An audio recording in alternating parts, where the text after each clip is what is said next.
करेंगे आज हम लोग रोटेशनल मोशन पर कुछ न्यूमेरिकल सॉल्व करेंगे, बेसिक न्यूमेरिकल। जैसे हम लोग पढ़ते हैं, क्वेश्चन लेते हैं। उस क्वेश्चन में देखो दिया क्या है। दिया है कि ये ब्लॉक कोई स्फेयर है जिसका क्या है, मास m है और रेडियस r है।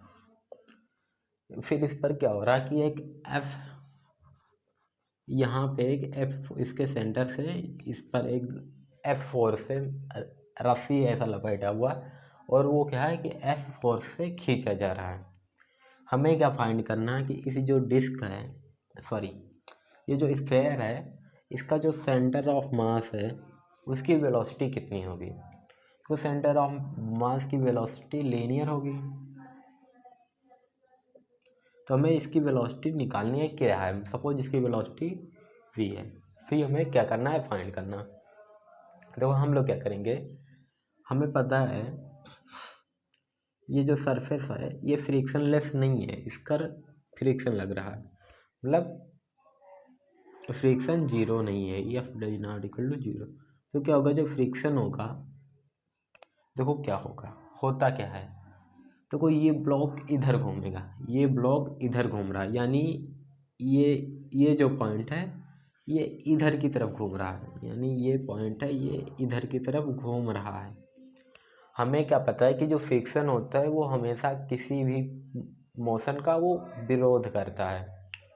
क्या बोलते हैं कि जिस डायरेक्शन में उसका मोशन हो रहा है, यानी उसकी वेलोसिटी के हमेशा अपोजिट होगा जो फ्रिक्शन फोर्स होता है।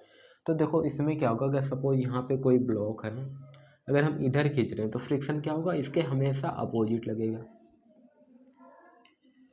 मतलब फोर्स के अपोजिट नहीं लगेगा। ब्लॉक जो होता है उसकी जो वेलोसिटी होगी, जिस डायरेक्शन में उसकी वेलोसिटी होगी उसके हमेशा अपोजिट लगता है। देखो इसकी वेलोसिटी किधर है, इस तरफ है, ये ऐसे ही तो घूमेगा, सपोज मतलब इसका फ्रिक्शन इधर लगेगा, ठीक है। फ्रिक्शन किधर लगेगा, हमेशा वेलोसिटी के अपोजिट लगता है, जिस डायरेक्शन में उसकी वेलोसिटी होती है उसके अपोजिट लगता है। तो अगर वेलोसिटी इस डायरेक्शन में है तो इसके अपोजिट लगेगा फ्रिक्शन। तो देखो हमारा क्या होगा, जो फ्रिक्शन है वो इस डायरेक्शन में है। तो देखो इस डायरेक्शन में हमें दो फोर्स मिले, एक F और एक F। तो ये जो हम मान सकते हैं कि इन दोनों F से ये खींचा रहा है। तो क्या होगा, हम इसे क्या होता है कि फोर्स हम इसका बैलेंस करेंगे। तो हमें पता है F net equal to M into ए,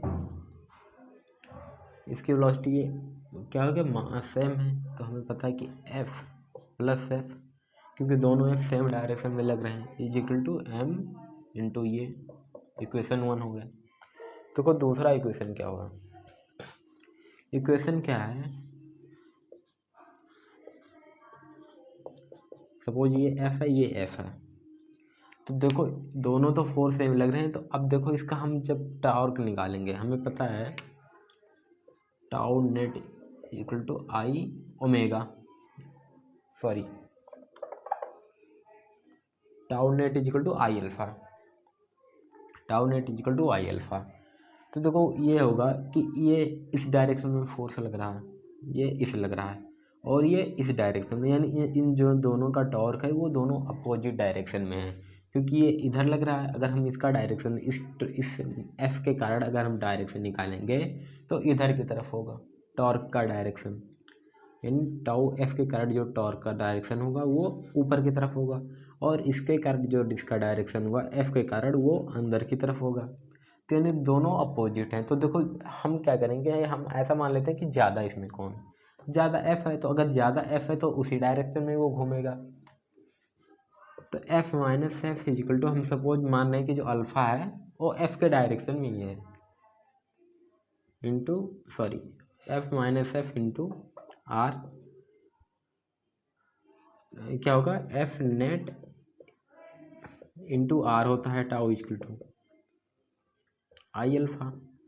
यहाँ से हम देखो क्या निकाल सकते हैं, आई अल्फ़ा हमें किसी का, अगर हमें आई होता है मोमेंट ऑफ इनर्शिया, तो मोमेंट ऑफ इनर्शिया सबका फिक्स होता है। जैसे अगर हम इसे रॉड लेते हैं तो उसके होता है ml²/12।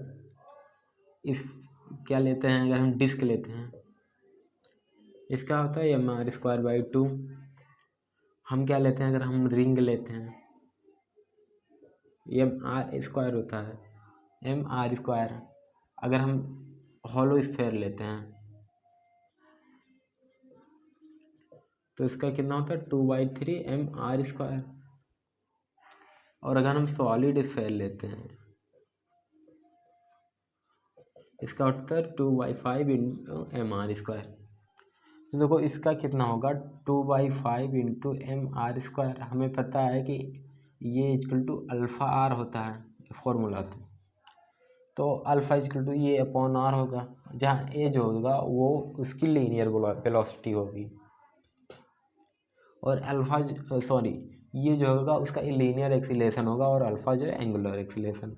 तो यहाँ से हमारा आर से ये और कैंसिल हो गया, तो हमारा f माइनस एफ आया 2/5 m ए। हमें क्या फाइंड करना है, हमें फाइंड करना है इसका एक्सीलरेशन यहाँ पे लीनियर वेलोसिटी फाइंड करना था। हमें लीनियर वेलोसिटी फाइंड करना है, लीनियर एक्सीलरेशन फाइंड करना है। तो या फिर हम निकाल सकते हैं कि चलिए ठीक, अगर हमें वेलोसिटी फाइंड करना होता तो हमें टाइम दिया होगा कि मतलब 5 सेकंड बाद 10 सेकंड बाद कुछ भी। तो यहाँ से हम क्या करेंगे कि दोनों को जोड़ लेंगे, फर्स्ट प्लस सेकंड कितना होगा f plus f 2f equal to 2/5 plus 1 कितना होगा 7/5 इंटू एम ए। यहाँ से हमारा एक्सीलरेशन आया 5 इंटू 10/7, यानी इसका जो सेंटर ऑफ मास का जो एक्सीलरेशन होगा वो 10/7 आया हमारा। सेकंड क्वेश्चन में हम लोग ये देखेंगे, जैसे हमारा लीनियर मोमेंटम कंजर्वेशन होता है वैसे एंगुलर मोमेंटम कंजर्वेशन होता है। तो एंगुलर मोमेंटम कंजर्वेशन क्या होता है कि उसका इनिशियल जो होता है एंगुलर मोमेंटम और फाइनल एंगुलर मोमेंटम दोनों क्या होते हैं, बराबर होते हैं, ठीक। और हम क्या बोलते हैं, एक प्योर रोलिंग होता है। प्योर रोलिंग अगर ये होता है, अगर ये कोई डिस्क है या फिर हम स्फेयर मान लेते हैं, तो प्योर रोलिंग होगा कि ये इस पर फिसलेना, यानी क्या होगा, इसकी जो सेंटर ऑफ मास की वेलोसिटी होगी वो ओमेगा आर के बराबर होनी चाहिए, v equal to omega r के बराबर होना चाहिए, ठीक है। यहाँ v क्या है, इसका सेंटर ऑफ मास, उसकी वेलोसिटी और इस पॉइंट की वेलोसिटी, मतलब एकदम इस पॉइंट से जो सटा हुआ है उसकी वेलोसिटी ओमेगा आर के बराबर होनी चाहिए। यानी इसका जो पॉइंट, इस डिस्क या स्फेयर का जो पॉइंट इस पॉइंट से सटा है उसकी वेलोसिटी ओमेगा आर के बराबर होनी चाहिए, ठीक है। तो हम एक क्वेश्चन लेते हैं कि हम क्या होता है कि हम एक स्फेयर लेते हैं, सॉलिड स्फेयर। इस सॉलिड स्फेयर को मतलब पहले से ही हम घुमा देते हैं, तो क्या होता है कि सॉलिड स्फेयर ऐसे ऊपर हवा में ही मान लेते हैं, हवा में ही इसकी वेलोसिटी v0, यानी सेंटर ऑफ मास की वेलोसिटी v0 है। v0 से वेलोसिटी से आगे की तरफ बढ़ रहा है, पर क्या है कि ये इस डायरेक्शन में इसका जो ओमेगा है वो v0/2r है, यानी v0/2r से ये क्या कर रहा है, v0/2r से ये ऐसे घूम रहा है।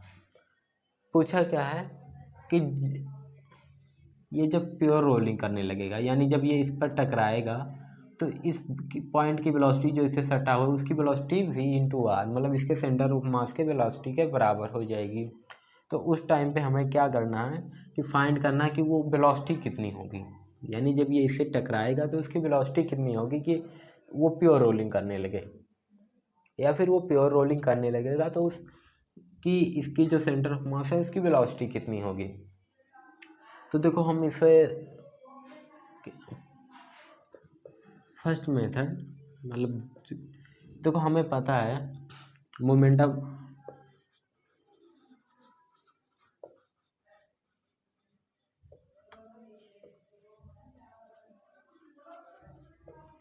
तो हम क्या कराएंगे एंगुलर मोमेंटम का डायरेक्शन लगाएंगे। तो हमें पता है एल इनिशियल इक्वल टू कितना होगा। हम क्या करेंगे इस पॉइंट के रेस्पेक्ट में हम क्या करेंगे इसका निकालेंगे हम एंगुलर मोमेंटम। तो इसका क्या होगा एंगुलर मोमेंटम, पहले तो इसका पूरा एंगुलर मोमेंटम होगा। तो क्या होगा आई इंटू ओमेगा प्लस इस पॉइंट के सापेक्ष इसके सेंटर ऑफ मास का एंगुलर मोमेंटम कितना होगा एम बी। आई इसका दिया है 2/5 mr² omega plus m v into इसके सेंटर ऑफ मास की वेलोसिटी भी आर। तो यहाँ पे क्या होगा इसकी जो टोटल क्या होगा, हम इस पॉइंट सपोज पॉइंट पी है, पी के रेस्पेक्ट में हम इसका एंगुलर मोमेंटम है। तो हमें पता है कि ओमेगा इक्वल टू V0/2r होगा। तो देखो 2/5 mr² into V0/2r plus mv0r, यहाँ से r कैंसिल 2 यानी कितना होगा 6/5 mr/V0। देखो एल फाइनल कितना होगा, एल फाइनल क्या होगा जब ये रोटेट करने लगेगा, यहाँ से क्या होगा प्योर रोलिंग करने लगेगा। तो इसकी वेलोसिटी v है और इसकी वेलोसिटी क्या होगा, इसकी वेलोसिटी होगी ओमेगा आर। ठीक है, तो क्या होगा कि यहाँ से ओमेगा इक्वल टू होगा V/r। तो देखो क्या होगा ICOM इंटू ओमेगा, यानी सेंटर ऑफ मास की हम लीनियर मोमेंटम निकालेंगे, फिर उसके बाद रेस्पेक्ट पी के रेस्पेक्ट में किंतु MR/V। ICM यानी 2/5 mr² into omega equal to V/r plus MV into R। तो यहाँ से हमारा हुआ 2/5 यानी 7/5 mvr। ये हमारी v वेलोसिटी है कि इस वेलोसिटी से अगर वो जाएगा उसके जो v हो वो सेंटर ऑफ मास की वेलोसिटी होगी, यानी प्योर रोलिंग के बाद इसकी वेलोसिटी v हो जाएगी। तो हमें क्या है, हम L initial equal to L final, तो यहाँ से L initial equal to L final करेंगे तो कितना आएगा, सॉरी यहाँ से आएगा हमारा 6/5 mr/V0 equal to 7/5 mv into r. यहाँ से हमारा आ जाएगा m और r कैंसिल, तो v इक्वल टू होगा 6/7 V0, यानी प्योर रोलिंग के बाद इसकी जो वेलोसिटी होगी वो v इक्वल टू 6/7 V0 हो जाएगी।